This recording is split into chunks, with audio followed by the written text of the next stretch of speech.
Tay? Bakit hinayaan niyo akong paniwalaan na patay na kayo? Bakit sa ganitong pagkakataon pa tayo muli magkikita? Nagkamali ka, Ines. Nagkita na tayo. Pero sa pagkakataon yun ay wala ka sa sarili mo. Magbabayad kayo, mga hayop kayo! Ah!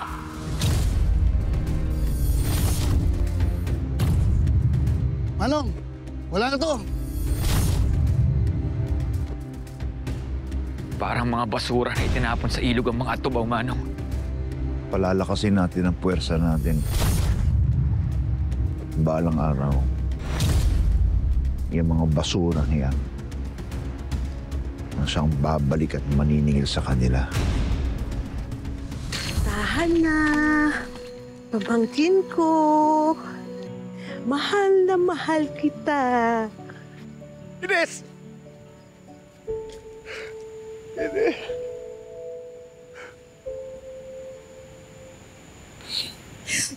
Ito, anak to ni Raul. Inihabilin siya sa akin. Kasi si Kuya Raul, umalis, pumuntang Tumahan. Meron siyang pamilya doon. Tapos meron pa siyang isang anak. Punta siyang Tumahan. May isa siyang anak doon. Anak, anong nangyari sa'yo? Anak ko. Pero, patay ba si Raul? Pinatay si Kuya Raul. Pinatay nila si Raul. Tulungan mo ko. Anong ginawa nila Pinatay nila si Kuya Raul. Tulungan mo ko. Ginawa nila sa'yo, anak? Pinatay nila si Kuya Raul. Babalik ako. Babalik ako. Pagkatapos ko maghiganti sa kanila. Hanapin mo. Oo. Pagbabayarin nila lahat ng ginawa nila sa atin.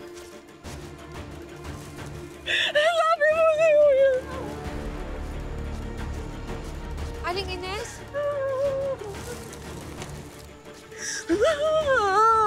Kuya Raul.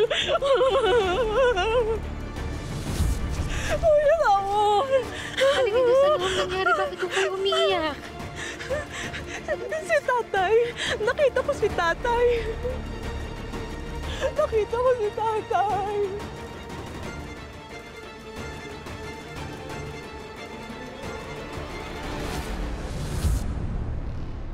Di ko man lamang nakita sa huling pagkakataon ng Kuya Raul mo. Pero may pampalubag loob pa rin. Dahil nandyan si Lolong. Ang bayaning si Lolong. Yun nga lang, nasa maling lugar siya. Nasa maling paniniwala. Iba ang pinaniniwalaan niya at pinaglalaban. Nasa tamang lugar ang puso ni Lolong, Tay. Tay, isauli mo na ang uptaw.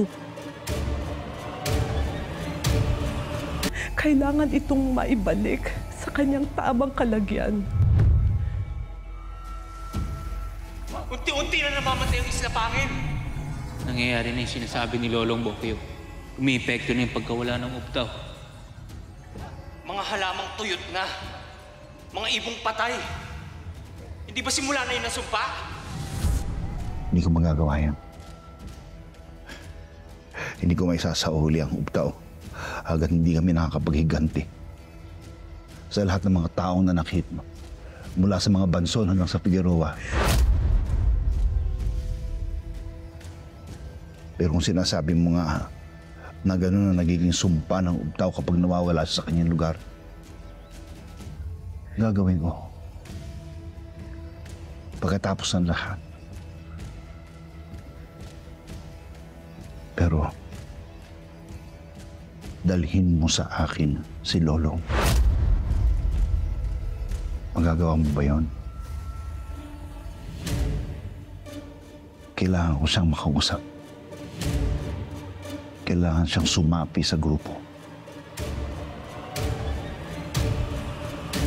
Effective kaya tong mga halamang gamot? Bakit parang hindi gumagaling si Bantay? Oo nga, saka kaunti lang yung galaw niya.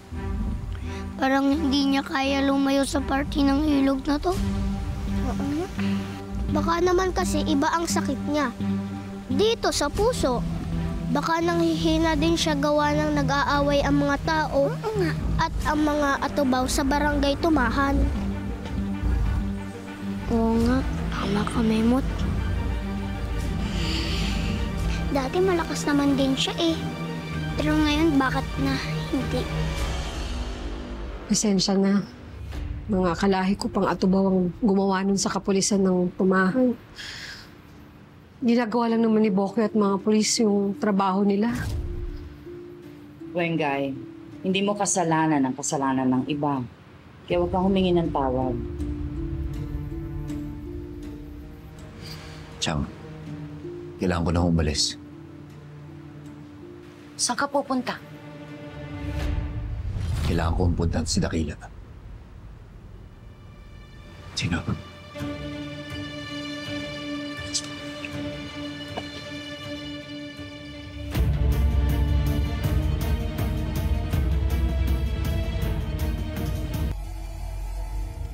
Nakapag-isip ka na ba, anak?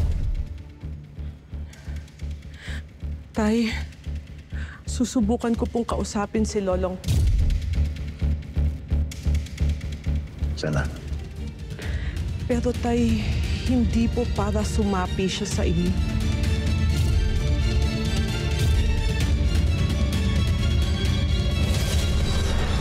Sisigaw na ang katotohanan. Lolong! Sinabi ko nila sa akin nakuha ka daw nila. Long, ayos lang ako. Pero merong gustong kumausap sa iyo. Long! Makinig na kayo kay tatay! Makinig na kayo, Martin! Lumalma kayo! Makinig na kayo kay tatay! Sa tingin mo makikipag-usap ako sa'yo? Ha? Matapos niyong gawin yung mga ginawa niyo! Oh, hey! Teka lang. Ano to? Ano to? Ano nangyari? Nag-knockout daw ng credit card. So, Chief, iba ang pangalan nakalagay sa credit card. Daddy mo si Sir Julio? Naanghangan ka pa din? Kanina pa yung kinain natin ah. Uy! Sino ang kakampi? Ako ngayon ang kalapi ng sangkatauhan sa kalawakang araw. Ang simulan, parurunan ng mga atubaw. Ako sinasabi ni Apo Ngayo, pwede mo iligtas ang Isla Pangil. Kahit na kailan, hindi ako aanib sa inyo. Pag hindi tayo lumaban, uubusin tayo ni Julio. Tuso yung Julio niyan. At sino ang traitor? Eh, bakit hindi pa kasadyawain yung matandang yun? Para maging official na kayo. Bakit papayag ka ba na gawin kong girlfriend yung matandang maasim na yun? Kung yayaman tayo dahil sa kanya, bakit hindi? Madam Shona! Hector! Malaki pala tong lugar niyo, Madam Shona. Ikaw lang ba nagmamayari nito? Minsan ba naiisip mo na magkaroon ng katwang? Di ba yan yung demonyong bisor ni Lolong sa Del Rio? Ay! Anong ginagawa na naman ninyong mga marites dito, ha? Tara na, hayaan mo ututuin siya na lalaki. Ano sabi mo? Ano sabi mo? Akala mo, ha? Ikaw, ano, ha? Ilang pati si Hector to!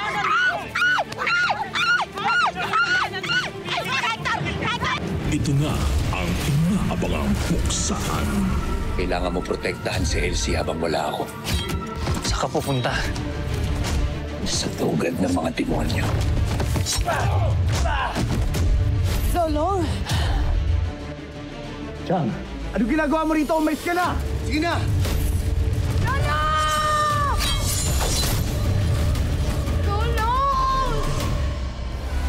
Lolong, bayani ng bayan.